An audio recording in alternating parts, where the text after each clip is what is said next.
If parenthood came with a GPS, it would most likely just say recalculating.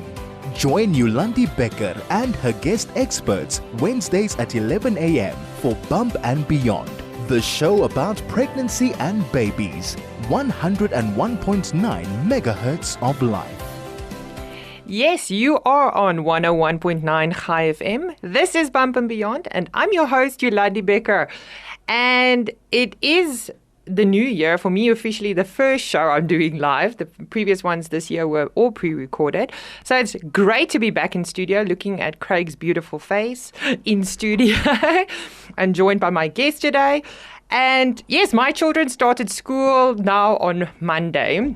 Finally, I know most of Gauteng have already been going for quite some time, but we finally managed to get back to school on Monday. And I have to say that my kids are now 11 and 9, and obviously there's quite a few Facebook memories coming up, especially this time of year of their first day of school. And it's very obvious that they are bigger, and it's so true what they say, that the days are long, but the years are short. And I can't believe that they're already grade 4 and grade 6, and I'm looking at them and I'm just looking, how did they come from there, from Vorschule, from kindergarten, and now they're already so big. And it's nice to see, but it's also, there's so many things. So this is what our show is about today, is that inevitable growth. They are growing constantly. And in the beginning, when they are babies, it's very quick. A lot of development happens, especially in those first 2 years. And it slows down, but it doesn't stop. So, and that's what we're talking about today, is childhood development. And of course, how we as parents can have an active role in that development. Again, it's inevitable. Development and growth is going to happen. But it can happen in a better way if we assist them in a good way and give them the tools that they need. And I'm looking forward to that conversation today. And of course, as always, I want you to be part of the conversation. So share with us some of those stories of your children, their development. Was it similar, your two kids? Was it different? Was there something that stood out, that they start walking really soon? Was it the delay and you were a little bit worried? Because inevitably, isn't that what we do as parents? We compare them to some kind of standard, usually our friends and family that's around us. And if they're not walking at the same time, we start getting worried and. But share those insights with us. Of course, you can phone us in studio at 010-140-3020, or you can send us a telegram on 061-895-1019. Of course, you can send a voice note there as well, or SMS us on 34519. SMSs are charged at R1.50.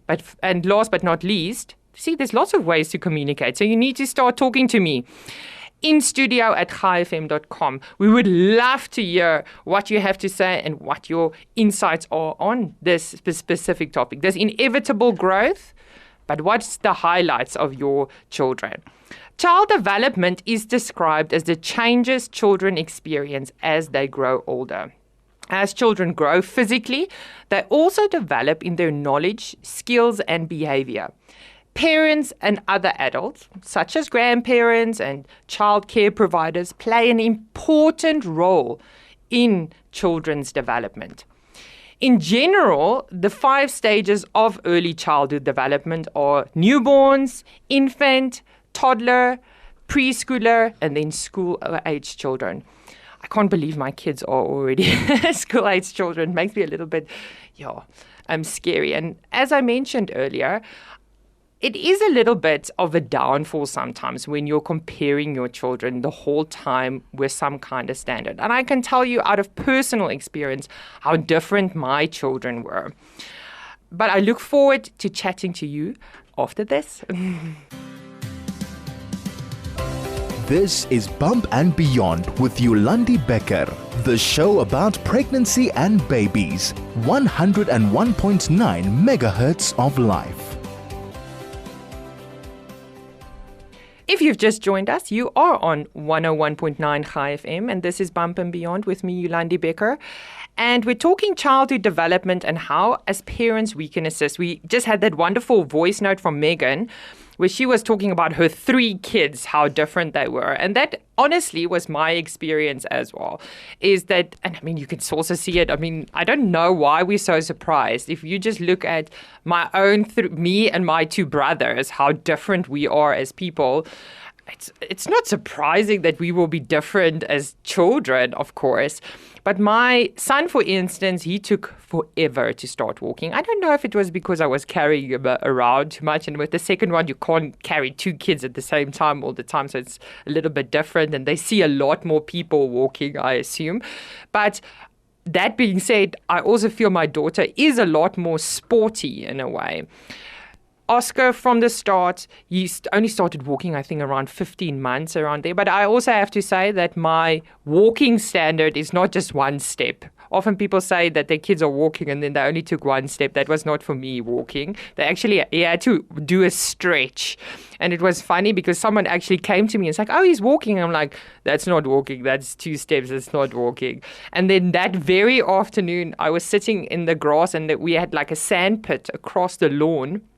And then he stood up and he walked to me like, I think it was at least 20 steps. And he was just showing me, he's like, excuse me, I can walk. So that was him. But Emmy, on the other hand, it was already at 9-10 months she could be walking. Oscar as well, very early on started speaking, and Emmy had a delay. I think maybe we were speaking for her. But you can see that now, as a little bit older, I feel that Emmy is a lot more sporty. And Oscar is a lot better at languages. We speak 3 languages at home, and he can very easily go between those languages very fluently without wondering. It's very impressive. Whereas Emmy is very English and school is very German. Even when I explain to her math in English, you can see she's like, this is not happening. It needs to happen in German. And that's just how different they are, and that's great. And there's nothing wrong with that. But that's exactly what we are talking with our guest today, Lizette Van Huyssteen. She is an expert in early childhood development with a degree in social science and has a special interest in development psychology. And she's also the co-founder of the Practica program. So I'm excited to have you. Welcome, Lizette. Oh, thanks for having me. So Lizette, also tell us, because you've already got grandchildren.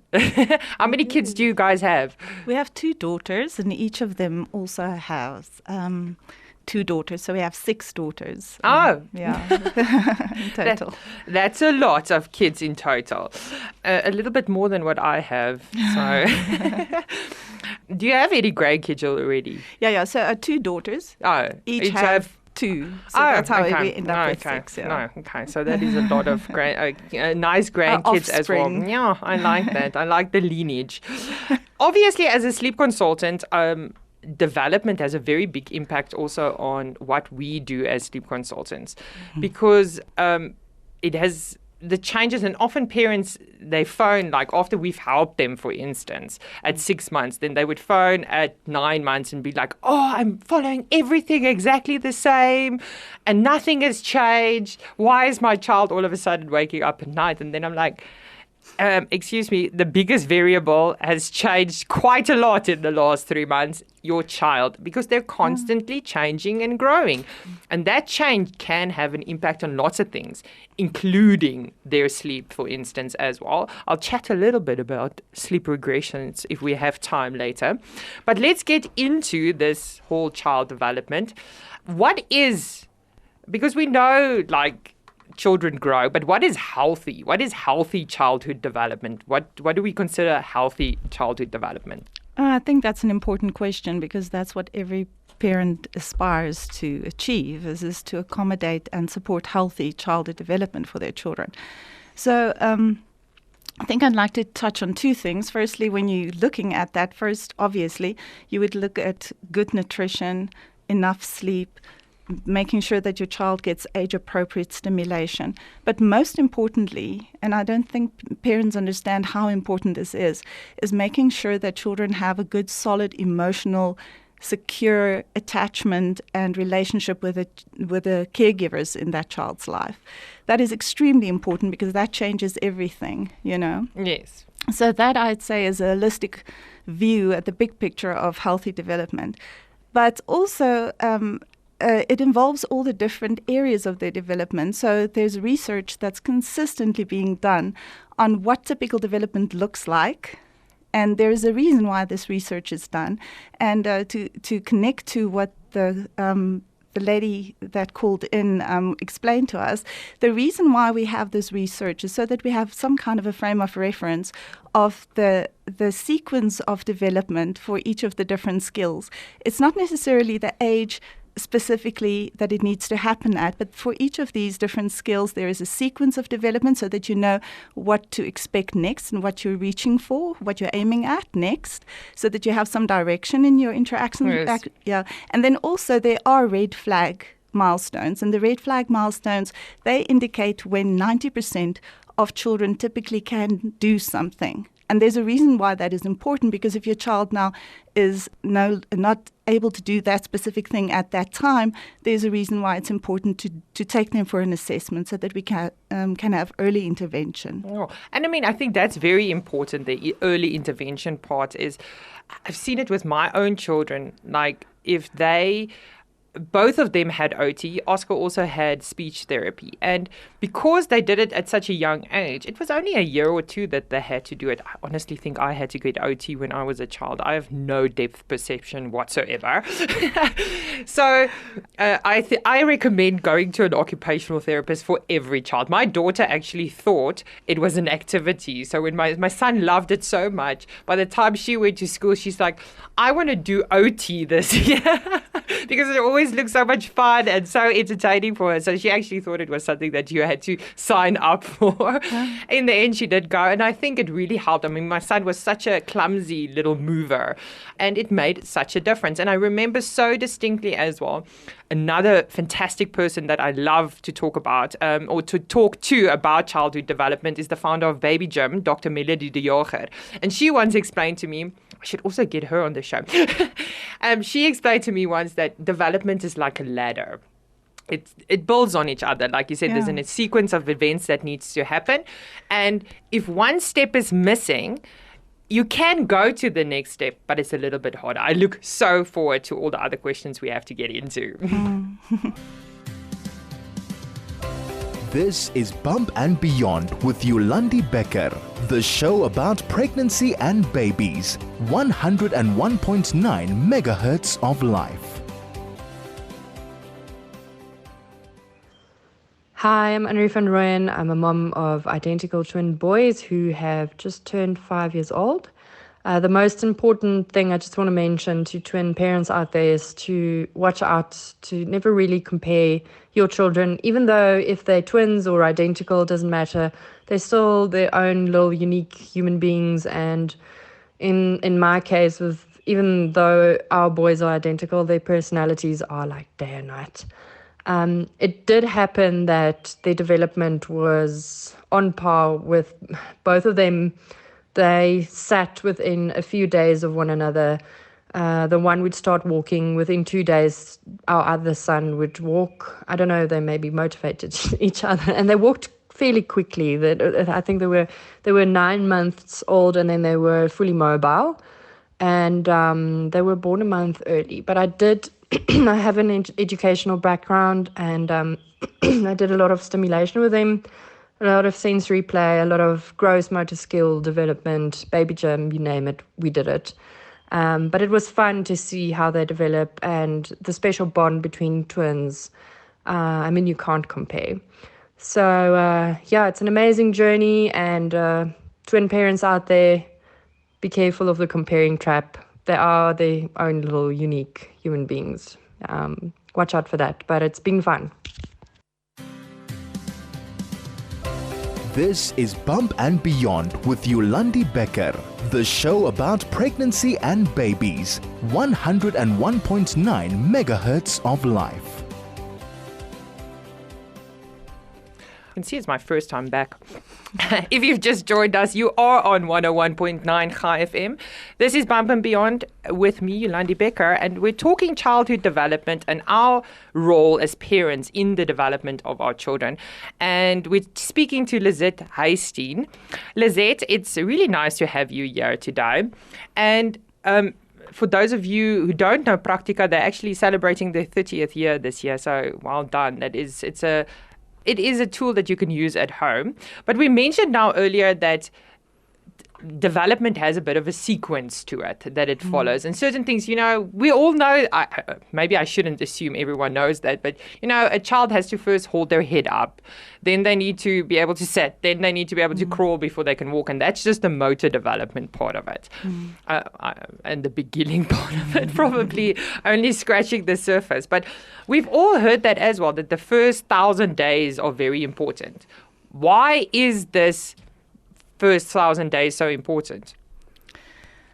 Well, the first 1,000 days is from conception until the second birthday. So it starts before birth already.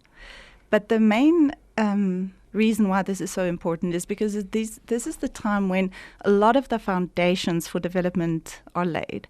So this will determine, for example, when we think about language development, a child's language development, the quality of the language development during this period will determine not only the foundation with regards to vocabulary, but also how they learn to speak, how they communicate.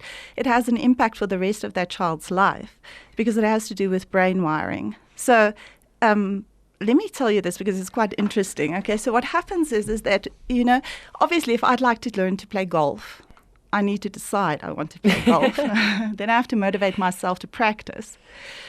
So there are many things that little babies need to learn, but they can't decide and they can't practice. So what now?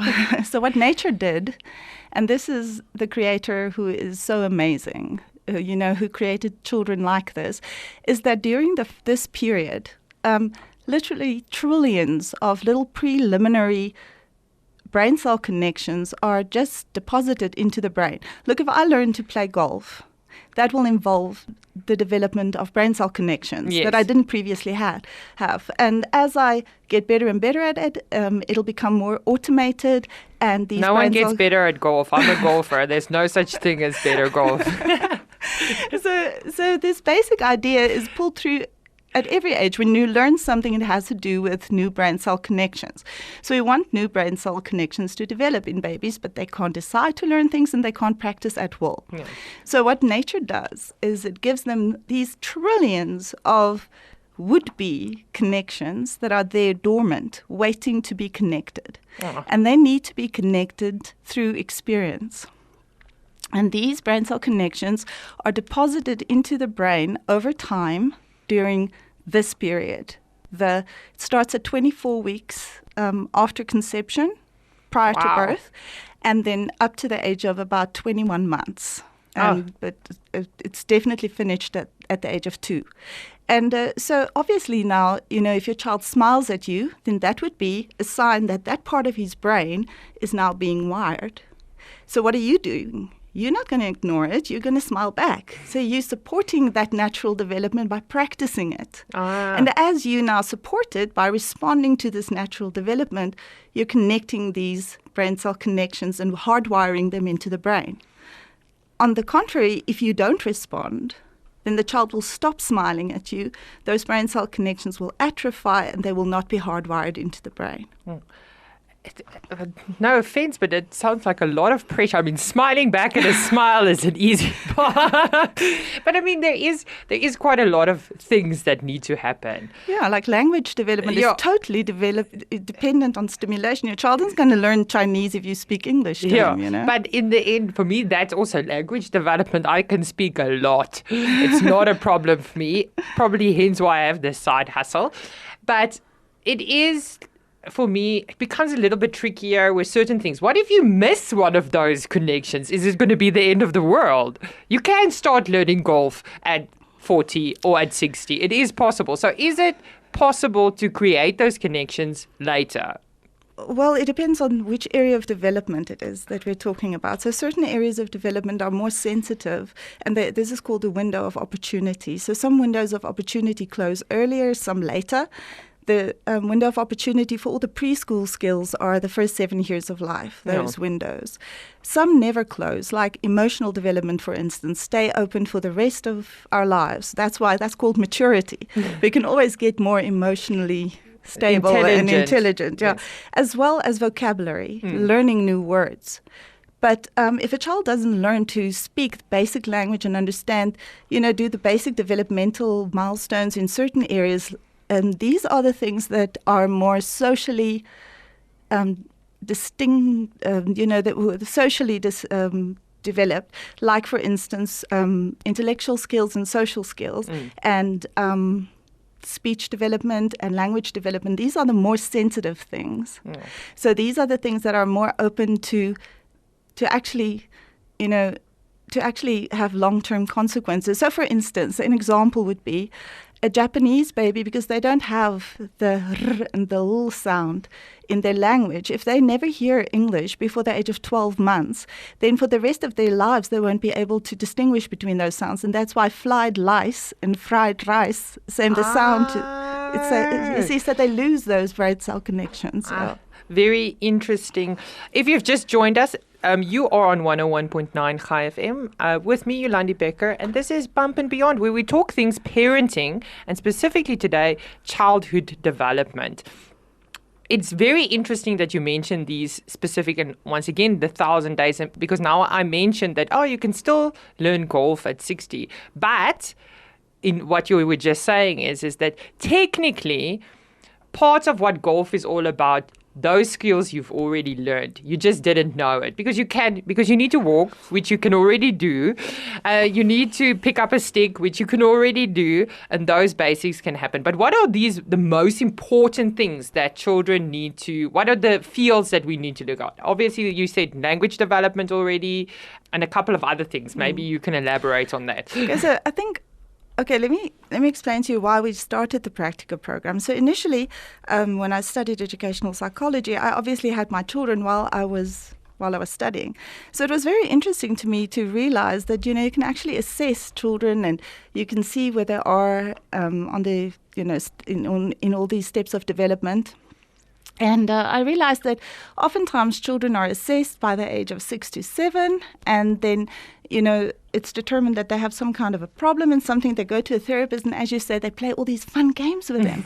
So say a child doesn't see the difference between a b and a d.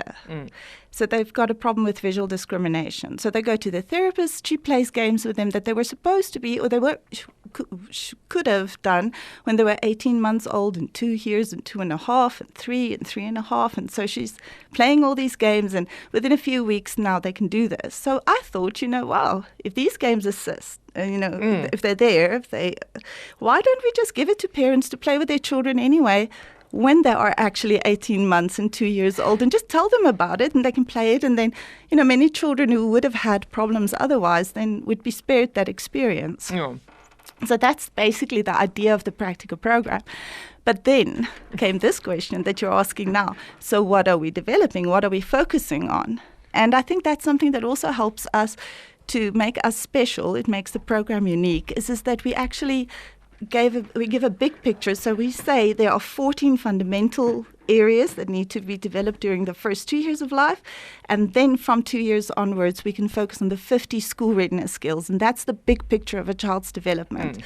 So the 14 areas, I think it would be interesting for parents, who have 14 areas. And I knew parenthood was complicated. And when I read through it, you'll see it's not weird and wonderful, but it's important to just think about it, that the first one would be intellectual development. We all know what that is problem solving, being able to, realize that something exists when you don't see it any longer, that type of thing.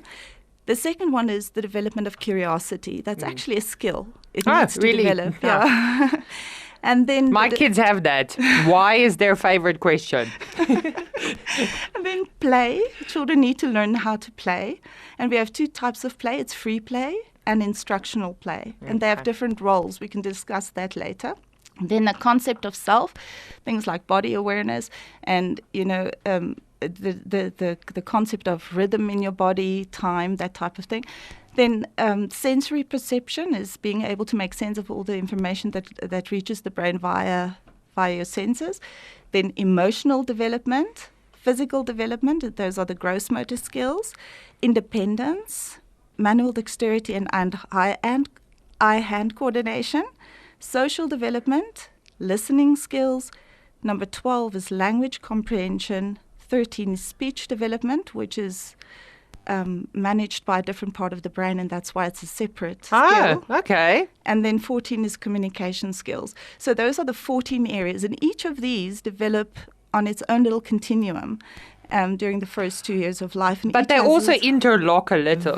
Not a lot. They're very intertwined. Okay, I just want to make sure. So it's not, even though they are separate, they're all also intertwined and they help each other. Yeah. So if you're doing certain things, you might be stimulating or helping in lots of different ways. Yeah. But before you answer my question, we do have a question here on our Telegram line. Yeah. I assume this is Telegram.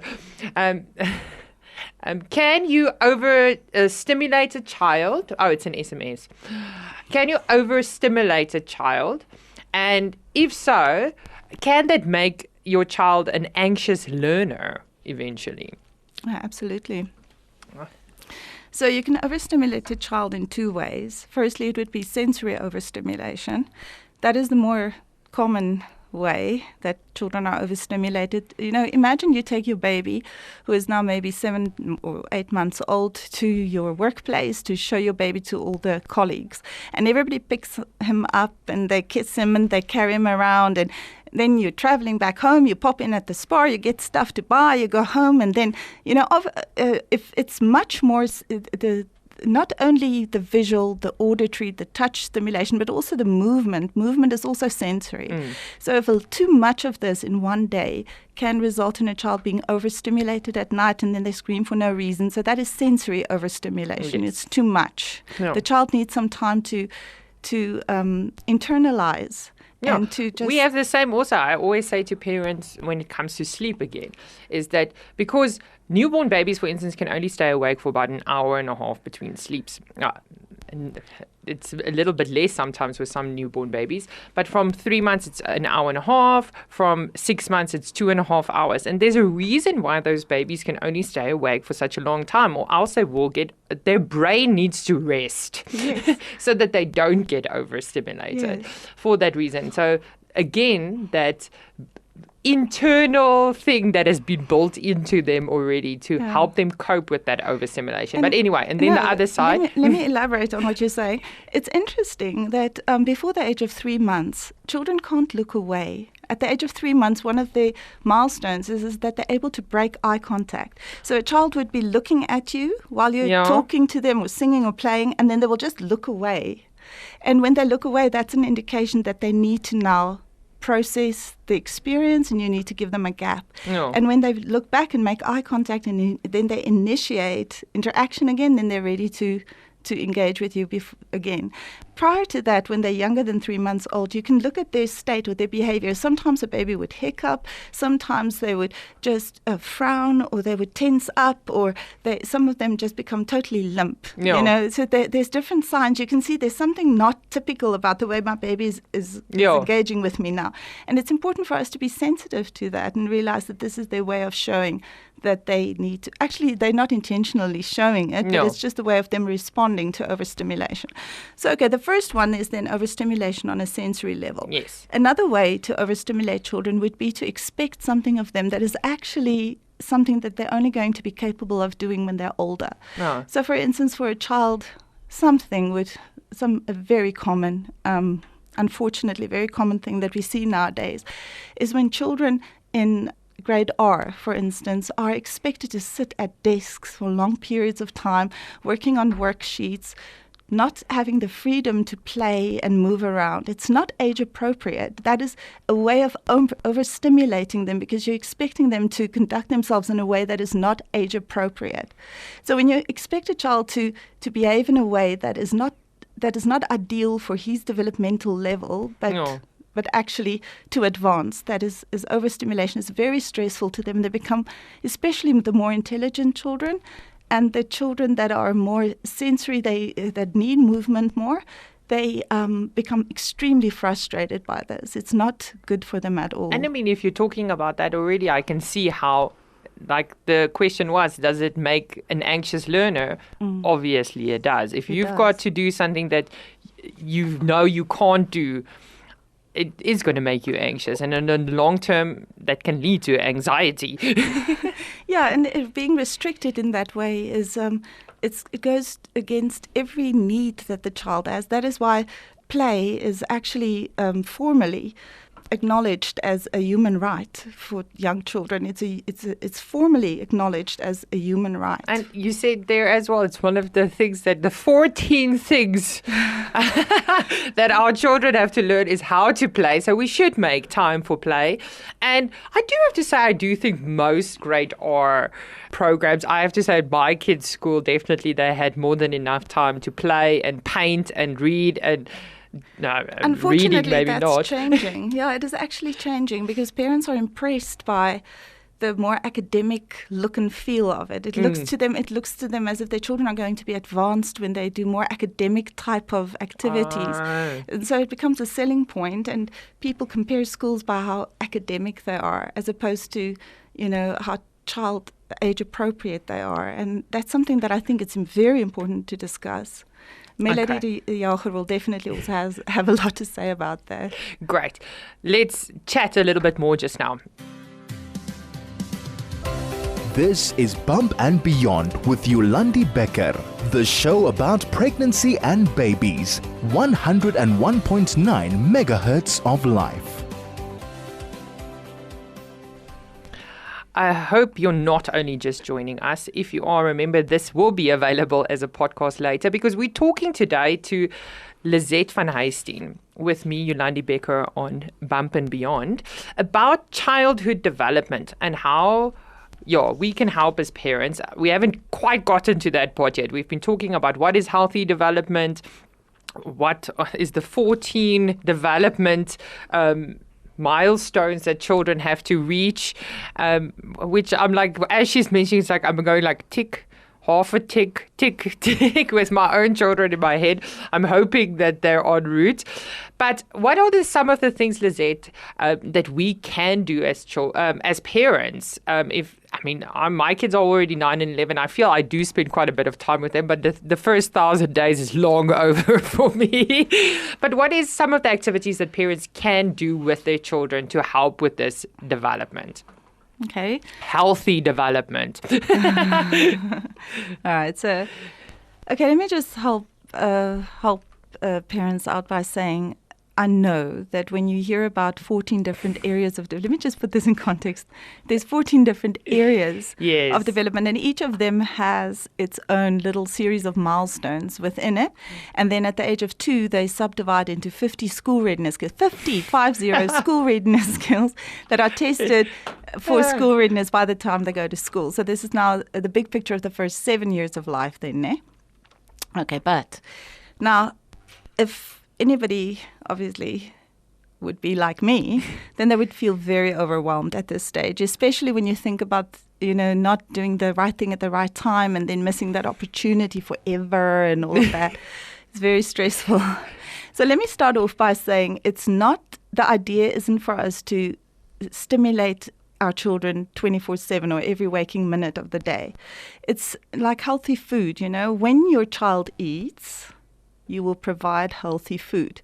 You're not going to let your child sit on a chair at a table, plop healthy food in front of them and let them sit there for 16 hours a day because that's the best for them. Yeah. That would be just totally ludicrous. Yeah. Similarly, we don't want to stimulate children all the time. We need to give them opportunity to play and just engage with the world and just follow their instincts. Because let me just say this, that remember that there are all of these brain cell connections deposited in the first 2 years of life.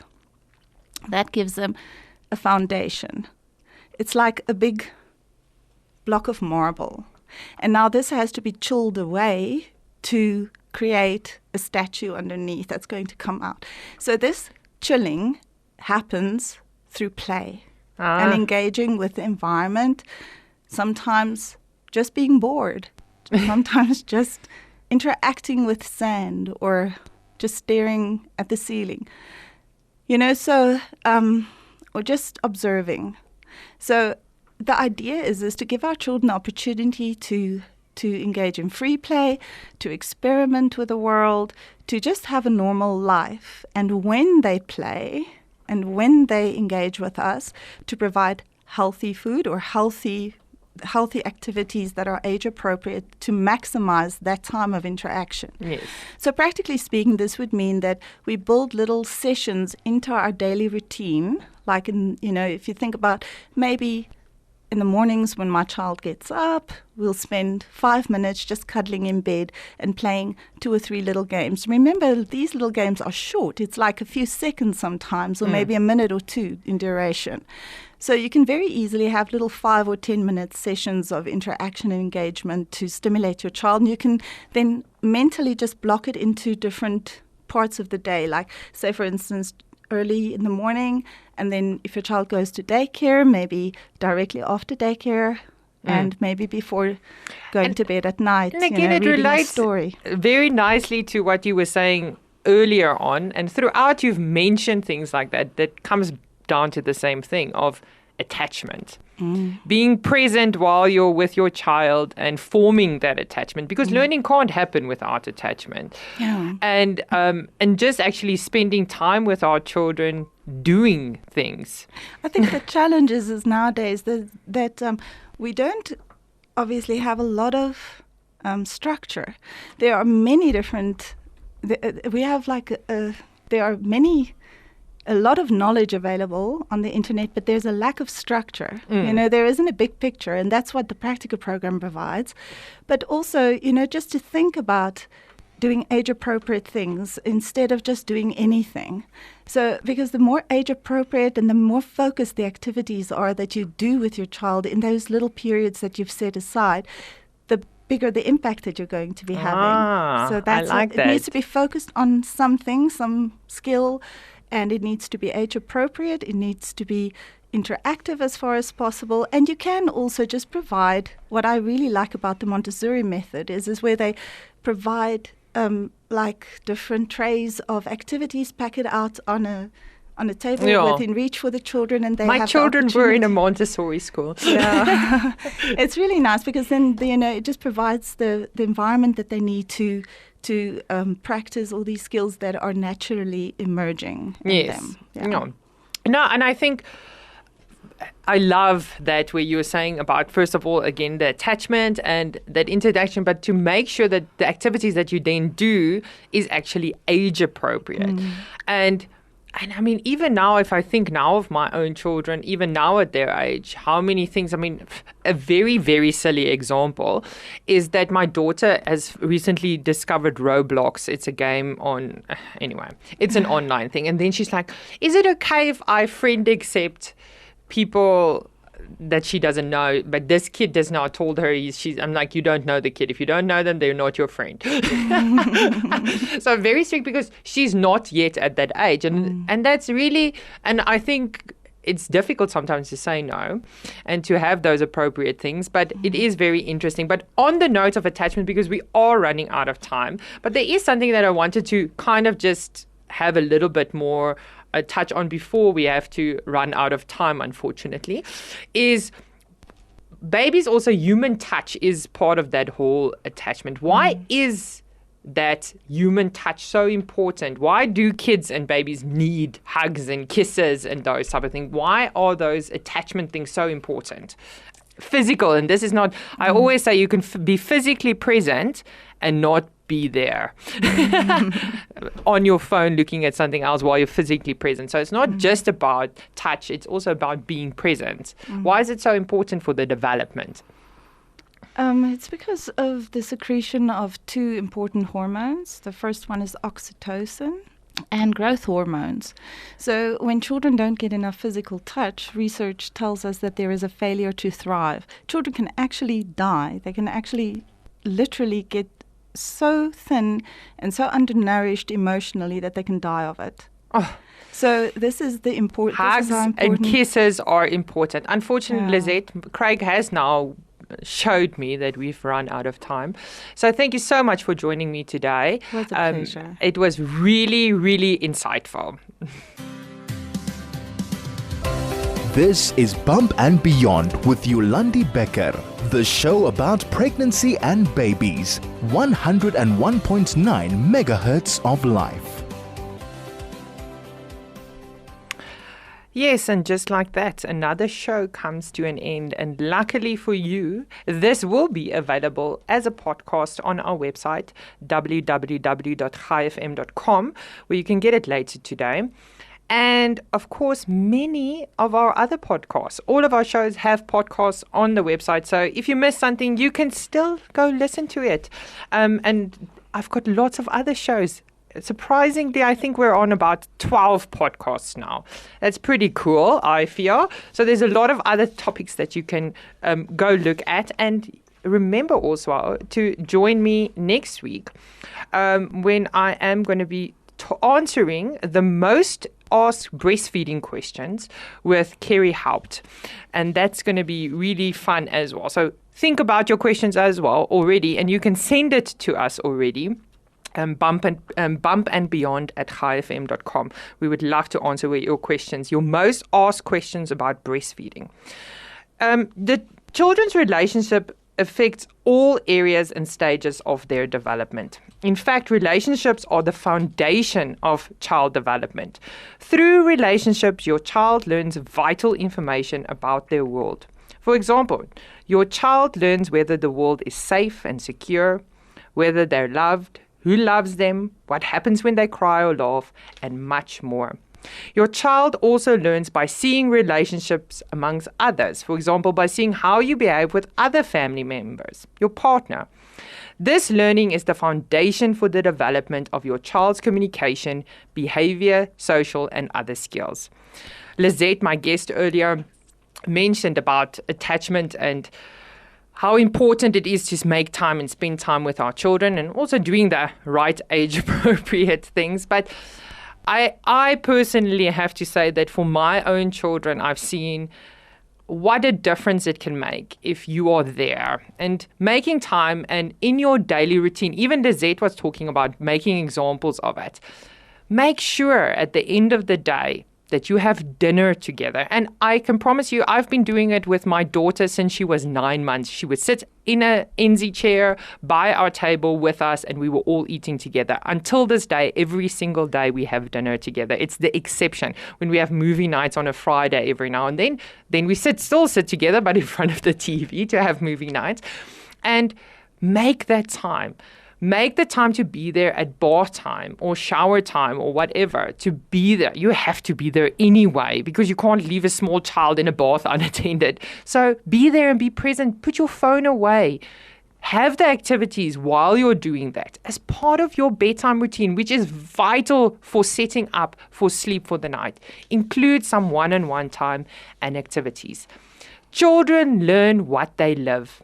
Then they grow up to live what they've learned. The world is changed by your example, not by your opinion. Let's lead by example for our children. Thank you so much for joining me today. I look forward to chatting with you next week. Bye.